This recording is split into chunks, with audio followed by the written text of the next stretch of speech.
And the trade-off right now is with time, because this has been a great discussion.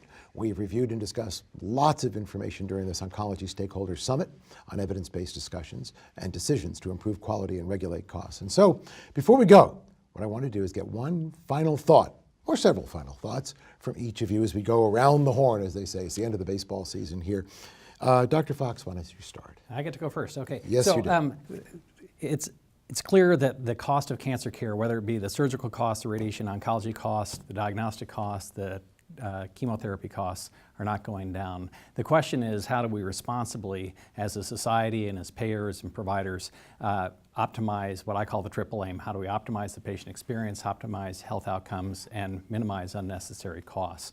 We've talked about a number of things here today, especially end-of-life planning around treatment pathways that could potentially, if well implemented, reduce the treatment cost. But I fear that today there is not an overwhelming demand among society to look at that increasing and overwhelming cost, not only by society, but amongst families on those costs. And until we do that, this train isn't stopping. Dr. Klein? Well, I had a quote last week that somebody reminded me of by Warren Buffett, and it just keeps echoing in my head.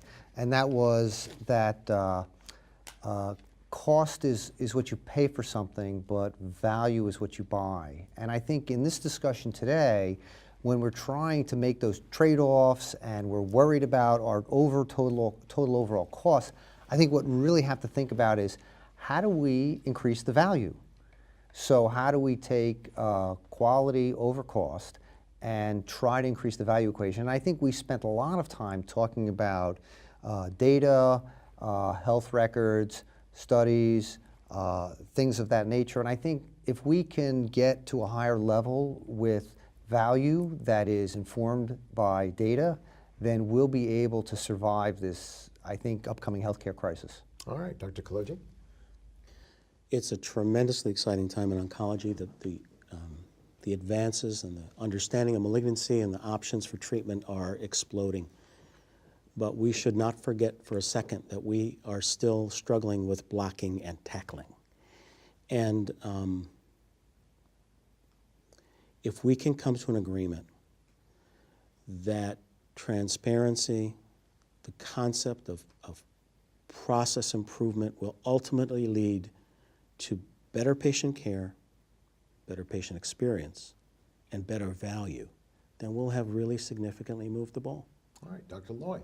You know, I think that everything that we're talking about has somehow got to roll up to the priority of creating a better system of care. Again, I think one of the shortfalls that we might have is if we just focus on a technology or one area of the entire experience, I think we're going to fall short unless we step back and ask the question of, what does the member, the patient, feel from the time they get the diagnosis to whatever that particular endpoint is? So trying to do everything that we can, either through comparative effectiveness research, sharing of our data, sharing of anyone's data, and being able to leverage that to where it rolls up to be able to say, let's create the efficiency, let's get the waste out of the system, let's find out what the priorities are and begin to share those will get us to a place where we can begin to prioritize things. And Dr. Tischler, you've got the last word. Well, I got the last word, and not to sound terribly Dickensian, but we do live in very interesting times.